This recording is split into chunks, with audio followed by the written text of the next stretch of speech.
We have lost another member of the alien family. Yaphet Kotto passed away on March 15th at the age of 81. Behind him, he leaves an incredible legacy of unforgettable performances and mourning fans all over the world. Alien fans will, of course, best remember his role as Parker, the Nostromo's engineer, and for good reason. This is a magnificent cast, one of the best ever put together for a film, and each brought their own unique talents into it and made the iconic and enduring work it remains to this day. It's thrilling to see the monster, the sets are awe-inspiring, the special effects are top-notch, but what are they without the real people and convincing performances holding it all together? It wouldn't work without their commitment, and I think Kotto above all else understood this in his approach. Lots of people know the stories of his clashes on set, approaching his final scenes, and I think these are worth going over to get inside the mindset of a great actor at work. Here are some excerpts from J.W. Rinsler's The Making of Alien, outlining these accounts. Monday, September 11th to Wednesday, September 27th, 1978, the main unit planned to shoot the deaths of Parker and Lambert. But Kotto wasn't yet prepared to lay down his character's life. The director recalled, even to the extent of saying, "I'm not going to die today. I'm going to kill that son of a bitch." You ask yourself, how can you survive in acting against a monster, Kotto would say. Will you be remembered? As the day approached, the director continued to avoid the actor. When I came into the main gate, Yaphet would be standing at the main gate, Scott said, so I'd have the second assistant warn me, he's at door 2. I'd say, Jesus, let's go to door 3, because Yaphet was there to meet me every morning and say, I'm not going to die. I can't die, there's no way this thing can deal with me. I will kill it. I'm omnipotent, man. He was like Muhammad Ali. Yaphet Kotto kept saying I could take that guy in one punch, producer Gordon Carroll said. He was really steamed, but Balahi Badejo had these fantastically long arms and legs. And the extraordinary thing was he was amazingly strong, so one afternoon the two of them went at it.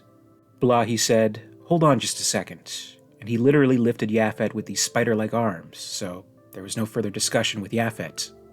Kotto was using his emotions to fuel his performance. Scott admitted that on the day, Yaphet carried through onto the set and it became really useful, actually. Finally, according to Kotto, he and Scott had a long discussion during which his director persuaded him that Parker had to die. But Scott would alter the method of death from what was in the script and shoot his first lingering close-up on the now fully functioning alien head. For most of the shoot, Badejo wore the lightweight, non-articulated version of the cranium, but for Parker's death, they hauled out Carlo Rambaldi's cable-activated iteration and the close-up torso. As the alien closed in on Parker, Kotto said, I noticed that its projected mouth organ was headed straight for the space between my eyebrows, the so-called location of the spiritual eye. Why was Ridley doing this? My mind screamed. Why aim at the third eye? There was some action I had to do pretty quick, Badejo added. I had to kick Yaphet Kotto, throw him against the wall, and rush up to him. In the script, Parker was to have been killed by a blow from the monster, but Scott had decided instead, given the design of the mouth, to feature its second set of teeth shooting in the engineer's skull. The special effect would be shot later, but Kotto was more than distressed by the change in the script. Depression immediately started to set in as I continued the scene, he said. When time came for the premiere of Alien in May of 1979, Kotto said, I didn't mind that Parker was killed, after trying so hard to prevent it. I wouldn't want Parker to go on because I'd be caught up in the franchise. I wanted to get back to being an actor. What you learn on the New York stage is, don't pull the same trick twice. That was what helped me make the choice not to go into The Empire Strikes Back. The role in Empire Strikes Back of Lando Calrissian, played by Billy D. Williams, was originally offered to Kotto. I went to Ohio when Alien came out, and I was in prison with Robert Redford, he laughed, referring to his role in 1980's Brubaker. Kotto was relieved, however, to see the final edit of Parker's death. When I watched the filming of the attack, when the alien bit through the head, the melon they used, it did not have hair, he said. His third eye was spared. I felt a psychological release, as if it wasn't really me or Parker. It was a goddamn bald melon. I think this is quite an amazing and dramatic account of just how passionate an actor he was. There was true resistance there, and it absolutely carries through into the performance. Kotto didn't want his character to die just as Parker himself didn't want to die and fought with every inch of his being. That stands out so vividly with the character and truly makes it memorable. So whatever his concerns about being remembered may have been, I think it comes with a great admiration from the audience in recognizing a character who would not so easily give up the fight. That's something very primal, and something we can very strongly respond to. and it's just part of what made this character and Kotto's performance the stuff of legend. He had an incredible career outside of Alien, of course. He began as a very strong and much talked about stage presence in performances such as Othello and The Great White Hope. Films such as Across 110th Street, Blue Collar, and Raid on Entebbe further solidified him as one of the great actors of his generation. He was a Bond villain, for heaven's sake, and one of the best of them, for my money, with a role as Mr. Big in Live and Let Die. Certainly the fate that awaits him in his final showdown against Bond is one of the most memorable in 007 history.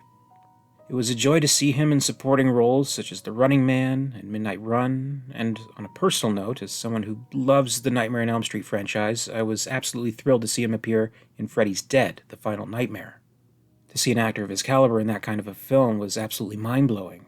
There he plays a doctor who specializes in dream therapy and is able to figure out a way, as the title suggests, to kill Freddy once and for all.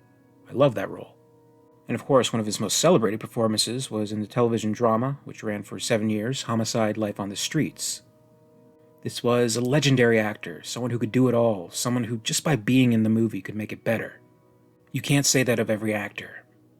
The news of his death was announced on Facebook through a post made by his wife. There she wrote, "You played a villain on some of your movies, but for me, you're a real hero, and to a lot of people also.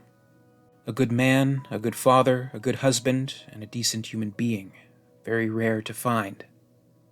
We've lost an incredible actor, an incredible talent. He will always be remembered, and always with fondness.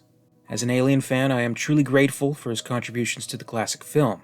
It was one of those movies where all the stars aligned, and everything just went right, and Kotto's star will continue to shine for generations to come. Thank you so much, Yaphet Kotto. May you rest in peace."